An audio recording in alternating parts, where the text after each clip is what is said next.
जब किसी का व्यवसाय डूबता है तो अक्सर वो आत्ममंथन करता है, गलतियां सुधारता है, जीवन को नए सिरे से जीने की कोशिश करता है। लेकिन कुछ लोग ऐसे होते हैं जिनके लिए हर विफलता ठगी का नया अवसर बन जाती है। ऐसी ही एक स्वयंभू धार्मिक हस्ती की कहानी है जिसकी असफलता ने उसे सच्चाई की राह पर नहीं बल्कि और गहरी चालबाजियों की ओर धकेल दिया। ये कहानी है एक ऐसे पिता की जिसकी ठगी की कहानियां सोशल मीडिया की गलियों में सालों से घूम रही हैं। जो व्यापार में असफल हुआ तो बेटे को धर्म की मंडियों में उतार दिया। बेटा जिसका नाम अभिनव अरोड़ा है, जिसे अभी ठीक से बोलना तक नहीं आता, उसे संतों के बीच भेजा गया, साधु संप्रदायों की चटाई पर बैठाया गया। लेकिन जिस जगह ठगी की बू आती है वहां सच्चे संत अधिक देर तक नहीं टिकने देते। फलस्वरूप कई जगहों से अपमानित होकर भगाया गया, लेकिन ठग कभी हार नहीं मानता। आज वही मोटा बालक धार्मिक व्याख्याता बनकर टीवी चैनलों और यूट्यूब पर छाया हुआ है। भाषा में भाव नहीं, ज्ञान में गहराई नहीं, पर मंच पर दिखावे की चमक और सोशल मीडिया पर भक्तों की फौज जरूर है।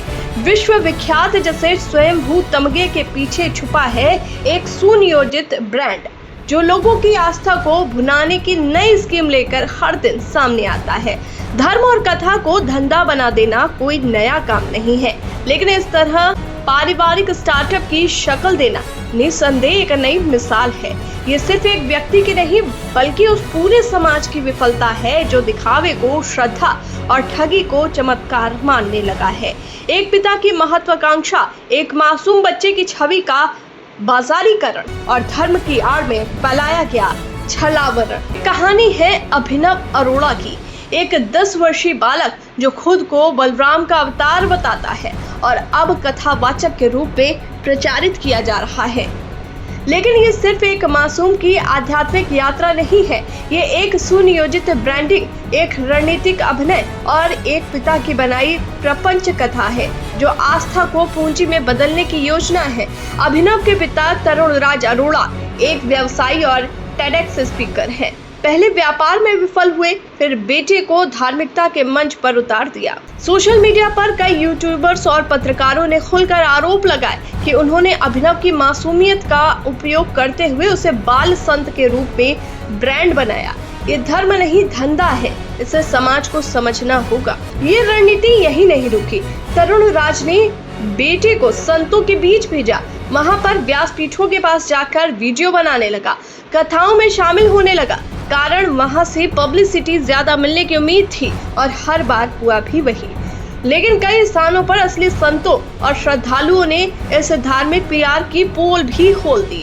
बीते वर्ष प्रतिष्ठित संत रामभद्राचार्य ने उसे मंच से नीचे उतार दिया क्योंकि वो कथा के दौरान कैमरे के सामने आकर रील बना रहा था और ऐसी हरकतें कर रहा था जो संत की प्रतिष्ठा धूमिल हो रही थी। रामभद्राचार्य की नाराजगी और उस बालक की मंच से विदाई का वीडियो वायरल भी खूब हुआ। इस घटना ने धर्म के मंच पर उठते फेक ट्रेंड्स की सच्चाई उजागर कर दी। मार्च 2025 में बरसाना की होली के अवसर पर फिर कुछ ऐसा ही हुआ। लोगों ने घेर लिया, सवाल उठाए और खुले तौर पर मंच से हटने के लिए मजबूर किया। सोशल मीडिया पर यह वीडियो भी तेजी से फैला और कई लोगों ने इस तथाकथित बाल संत की वैधता पर सवाल खड़े कर दिए। कहानी यही नहीं रुकी।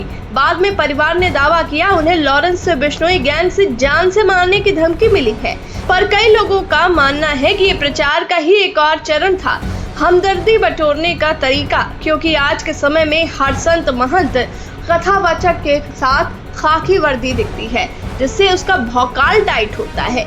ये भी एक कारण मस्तिष्क में आया होना संभव है।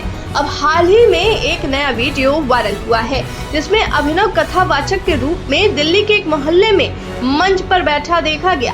पोस्टर में उसका नाम बड़े बड़े अक्षरों में कथावाचक बाल संत के रूप में छुपा हुआ है।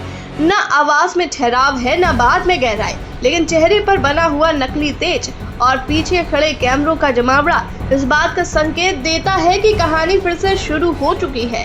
सवाल ये नहीं है कि एक बच्चा कथा क्यों पढ़ रहा है, सवाल ये है कि क्या उसकी मासूमियत का व्यापारिक शोषण किया जा रहा है? क्या धर्म अब एक व्यापारिक स्टार्टअप बन चुका है?